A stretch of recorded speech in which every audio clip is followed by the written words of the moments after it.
Colorado is currently dealing with yet another day of high fire danger. Strong gusty wind has been blustering into the state. Fire weather warnings are in effect for most of the state, and we've already seen a couple of fires kick up. Yeah, we have seen them pop up in different parts of the state. Westbound I-70 is closed east of Lyman near Flagler. The closure is I-70 westbound from Flagler to Siebert. This is a precaution order as the wildfire burning east of Kremling in Grand Junction as well. That fire is burning north of Highway 40. And down in Pueblo, there's an 8-acre wildfire burning. So again, we got the east, we got the west, we got the south. The sheriff's office says it's now 65% contained. That area is seeing the worst of the conditions down in Pueblo. Thanks for joining us at 5 o'clock. I'm Kim Christensen. And I'm Phil Lipoff. We are bringing you team coverage of this weather impact alert. And we want to start with Chief Meteorologist Kathy Saban on the wind. Kathy. The worst of the wind is west and south of downtown Denver. As we can see with the flags outside the studios, not a horrible afternoon in Denver. We have seen temperatures in the mid-80s today, some 25 degrees above average, and we remain under a fire weather warning throughout the evening. And we're tracking some extremely gusty conditions in southern Colorado around Alamosa, the Rio Grande County area, Conejos County. We've seen gusts in excess of 50 and 60 miles per hour, along with humidity values in the 5 to 10% range. So if a fire gets started, and we've seen a few grass fires going today, there's going to be rapid spread with these conditions, including the warmth.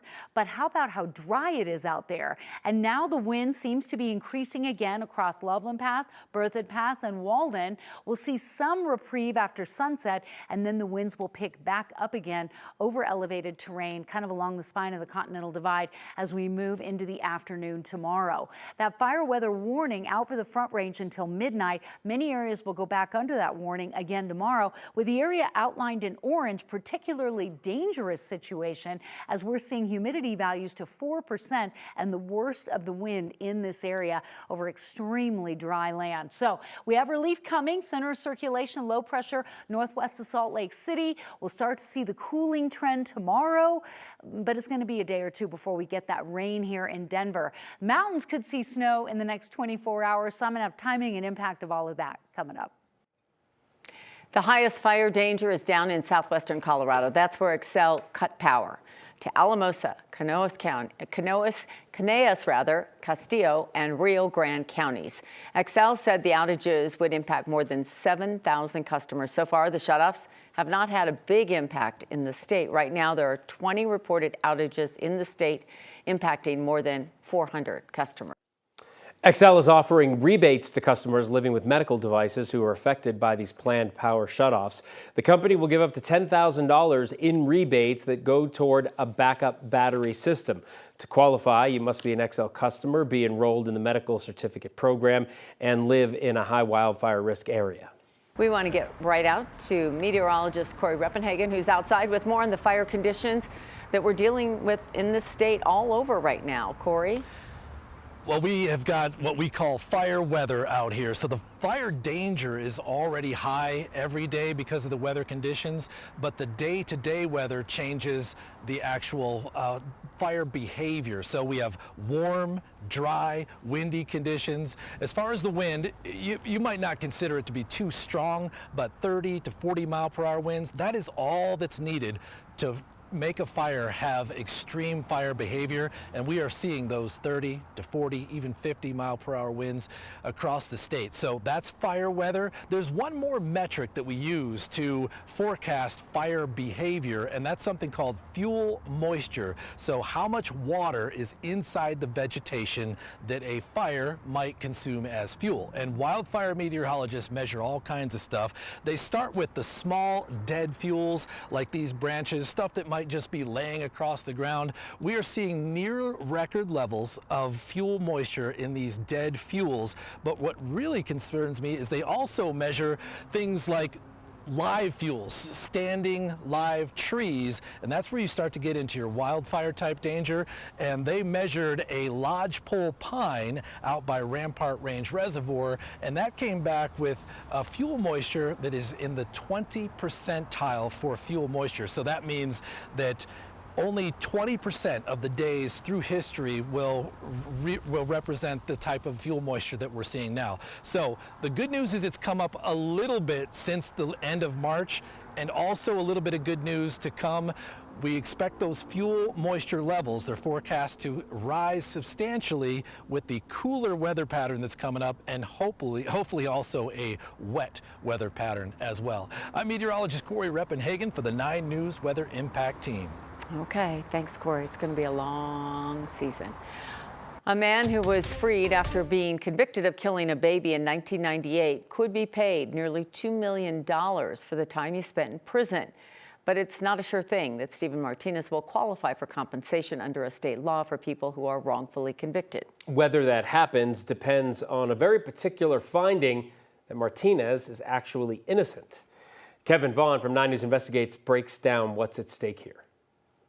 Mr. Martinez, this matter is dismissed. After a judge vacated Stephen Martinez's murder conviction in the death of 4-year-old Heather Mares, a reporter asked Denver District Attorney John Walsh a straightforward question. Was this a wrongful conviction? Walsh pointed to medical records and expert opinions suggesting the infant died not from abuse, as jurors were told during Martinez's trial, but from a respiratory infection. Had these challenges to the cause of death been presented at the time of trial, there might have been a different result. But Walsh did not specifically say whether the 27-plus years Martinez spent behind bars before being released Tuesday amounted to a wrongful conviction.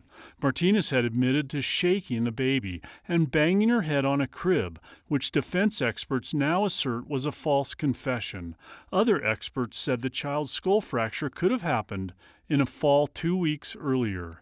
Now, with the case dismissed, the question is compensation. There are major hurdles a previously incarcerated person must overcome in order to get compensation under Colorado's Exoneration statute. 9 News legal analyst Scott Robinson says to be eligible, Martinez has to show by clear and convincing evidence that he's actually innocent. And a court or a jury has to determine that there really was a miscarriage of justice and that they had no role at all, entire innocence, as it relates to the crime in question. The state's judicial department handles requests like this.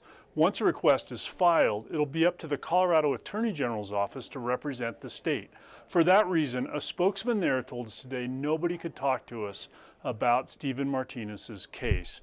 Denver's district attorney also could not discuss questions about whether he believes Martinez is actually innocent.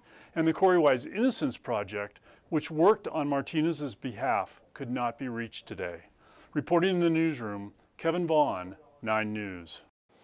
All right, Kevin, thank you. It's not clear how soon Martinez's attorneys could file a request for that compensation under the 2013 law, or once he does, how long it might take to decide the case. A man is facing several charges after crashing into a cyclist, critically injuring them last month in Golden. 35-year-old Ian Athos is accused of running a red light and hitting Kristen Wade. She was crossing Johnson Road at Highway 6. Court records say video from the nearby RTD station showed just before the crash, the railroad crossing lights were activated to close the intersection because of a departing train. As cars came to a stop, Athos' car entered the intersection and hit Wade. Court records say he told investigators he had been drinking 6 hours before the crash and that he drank more than a half a pint of vodka. He is now facing charges of DUI, vehicular assault, and failing to stop at a red light. And several Colorado law enforcement agencies and advocacy groups are out today raising awareness for victims of bicycle crashes. Families of the victims participated in a walk around the Justice Center in Castle Rock. Douglas County leaders say the goal of the event was to raise awareness for these victims who they say are forgotten about in the criminal justice process. One of those, Terry Vogel. Her husband, Chuck, died in a hit-and-run crash while riding his bike in Parker back in 2019. She has been advocating for roadway safety for cyclists in the state ever since. A little bit triggering in some ways because the work that I continue to do just doesn't go away, but we're determined to make a difference for others, and I think by uniting and bring attention to these issues is the only way to make change and bring about change. Douglas County Board of County Commissioners say they are working to increase the number of prosecutors and law enforcement personnel to help with crimes. A Colorado commission narrowly approved a controversial well site in Aurora. The Colorado Energy and Carbon Management Commission voted 3-2 to allow the well near the Aurora Reservoir. Oil and gas company Crestone Peak Resources reduced the number of wells it plans to drill from 32 to 24. The wells will need to be 3,500 feet away from nearby residential buildings. Some neighbors expressed concerns about how close the wells would be to homes and the reservoir. The project faced opposition from a community group who called on the company to pursue a different location. Crestone argued that none of the alternatives were viable and would result in greater emissions.